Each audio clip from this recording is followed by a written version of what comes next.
আমি অর্পিতা চট্টোপাধ্যায়। আজ মহাসপ্তমী শুভ সন্ধ্যায় আমার তরফ থেকে এবং আমার পরিবারের তরফ থেকে আপনাদের সবাইকে শুভেচ্ছা। আজকে আমি যে কবিতাটি পাঠ করতে চলেছি সেই দরকার নেই, অসুবিধা হচ্ছে না, ঠিক আছে। আজকে আমি যে কবিতাটি পরিবেশন করতে চলেছি সেটি আমার নিজের লেখা। আমি লেখিকা হিসেবে নিজেকে কিছুটা নম্বর দিলেও আবৃত্তিকার হিসেবে একদমই নম্বর দিতে পারবো না, কারণ সেই তালিম আমার নেই। কাজেই যাই হোক, আজকে আমি আমার লেখা কবিতা আপনাদের সামনে পড়ে শোনাতে চলেছি।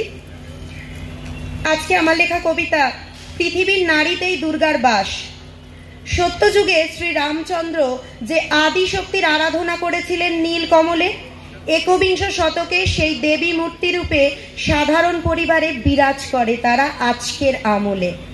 সেই নারী কখনো মা উমা রূপে সংসারে দশভুজা, শ্বশুরবাড়ির সব দায়িত্ব পালন থেকে শুরু করে এক হাতে সামলান ছেলে মেয়ে, স্বামী, সংসার, বাড়ির সব কাজ, তবু তারা দেবী আসনে পান না পূজা।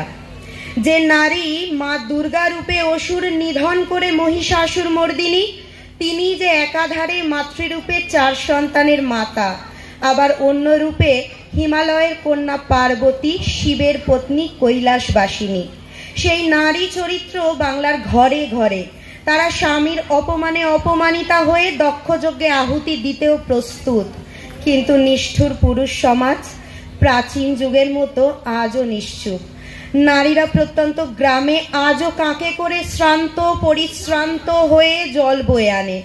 তারপরও হাসি মুখে নিজের পরিবার, স্বামী, সন্তানের জন্য উত্তপ্ত উনুনের আঁচে পুড়ে রুটি বানায়, তাদের পেট ভরায়।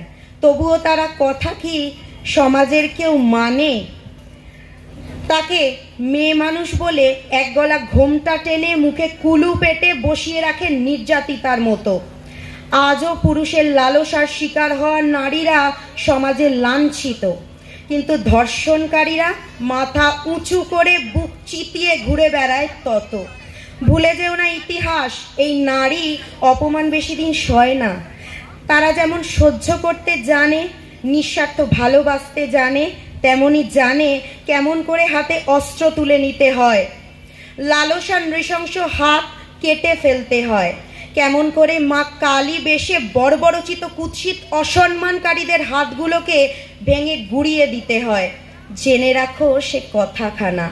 এই নারী যখন হাতে অস্ত্র নিয়ে রণংদেহী রূপে যুদ্ধক্ষেত্রে একের পর এক অসুর নিধন করে, তখন সবাই তার সামনে নতজানু হয়ে তার স্তুতি করে। আর সেই নারী যখন অ্যাস্ট্রোনট বা নৃত্যশিল্পী বা ডাক্তার বা ইঞ্জিনিয়ার কিংবা শিক্ষিকা হয়, তখন এই সমাজই তাকে সমান অধিকার দেওয়ার বদলে তার কেশাগ্র ধরে সেখান থেকে নিচে নামাতে উপচে পড়ে। তাই বলি, মাটির উমা যদি একবার মহিষাসুর মর্দিনী রূপ ধরে, তবে পৃথিবী দেখবে ধ্বংসলীলা মা কালী রূপী উমার হুঙ্কারে। তাই প্রতিটি নারীকে দেবী রূপে সম্মান দিতে শেখো। 4 দিনে মায়ের উপাসনার ভরং না দেখিয়ে সমাজের প্রতিটা মেয়েকে উন্নয়নের পথে এগিয়ে এনে তাদের সঠিক সম্মানে ভূষিতা করো। না হলেই মায়ের হাতে অসুর নিধন হবে যুগে যুগে, বারে বারে। দেবতাদেরও অসুর সংহারে দরকার পড়েছিল মা দুর্গাকে। তেমনি আজকের সমাজেও প্রতিটা ক্ষেত্রে পারতপক্ষে কাজে লাগাতেই হয় তথাকথিত পুরুষ সমাজকে, নারী শক্তির ঊর্জাকে। ধন্যবাদ।